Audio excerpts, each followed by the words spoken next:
আসসালামু আলাইকুম, আমি পারভেজ হাসান। আর এই মুহূর্তে আমি আছি হচ্ছে ফেনীতে। আজকে সকাল থেকে শুরু করে কালকে রাত না ঘুমিয়ে ফেনীর মানুষকে উদ্ধার করতে আসছিলাম। আমার মোট 4টা টিম কাজ করতেছে। এই মুহূর্তে আমার টিমের সাথেও আমার যোগাযোগ নাই। আপনাদের যদি দেখাই, আল্লাহ একমাত্র আল্লাহ রক্ষা করতে পারে ফেনীবাসীকে। যে স্রোত এখানে মনে হচ্ছে আজকে রাত্রে সব ধ্বংস হয়ে যাবে, একমাত্র আল্লাহ পাক ছাড়া এটা কেউ থামাতে পারবে না। আমার জীবনে আমি অনেক বন্যাতে গেছি, কিন্তু এরকম সিচুয়েশন আমি আমার বাপের জন্ম দেখি নাই। মানে আমার নিজের এখন বুক ফেটে কান্না হইতেছে যে আমি কেন আসলাম, আমার এরকম মনে হইতেছে। আপনাদেরকে দেখাই, এদিকে দেখাই, এটা হলো বিশ্ব রোড। আমি এরকম বন্যা আর দেখিনি। এটা হচ্ছে বিশ্ব রোড। বিশ্ব রোডের ভিতরে পানির অবস্থা দেখেন আপনি। বিশ্ব রোড দিয়ে পানি এভাবে ঢুকতেছে। মানুষ কোন রকম তার জীবনটা নিয়ে পালাইতেছে, মানুষ কোন রকম তার জীবনটা নিয়ে পালাইতেছে। আমরা এই পর্যন্ত 14 গ্রামে কিছু উদ্ধার করছি, কিন্তু সবচাইতে দুঃখজনক বিষয় হলো আমার টিমের সাথে যোগাযোগ নাই। ছেলেগুলো কেমন আছে আমি নিজেও জানি না এখনো।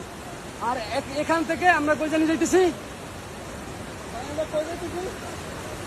হ্যাঁ আমরা জানি কই যাইতেছি। আমরা আরো প্রায় 20-30 কিলোমিটার ভিতরে যেতেছি, যেখানে চর অঞ্চলে, সেইখানে মানুষগুলো আটকানো। আমাদের ট্রলার যে লাস্ট ট্রলারটা, সেটা হচ্ছে আরো 17 কিলোমিটার সামনে আটকানো। চিন্তা করে দেখেন, যদি শহরের এই অবস্থা হয়, যদি শহরের এই অবস্থা হয়, তাহলে মনে করেন যে গ্রামগুলোর কি অবস্থা একবার চিন্তা করে দেখেন। আপনারা সবাই মন থেকে একটু ফেনীবাসীর জন্য দোয়া করবেন। আর কিচ্ছু এই মুহূর্তে কোনো কিছু আল্লাহ ছাড়া তাদেরকে কেউ উদ্ধার করতে পারবে না। আপনারা একটু দোয়া করবেন তাদের জন্য। আল্লাহ একমাত্র হেফাজতকারী, আর কেউ তাদেরকে রক্ষা করতে পারবে না।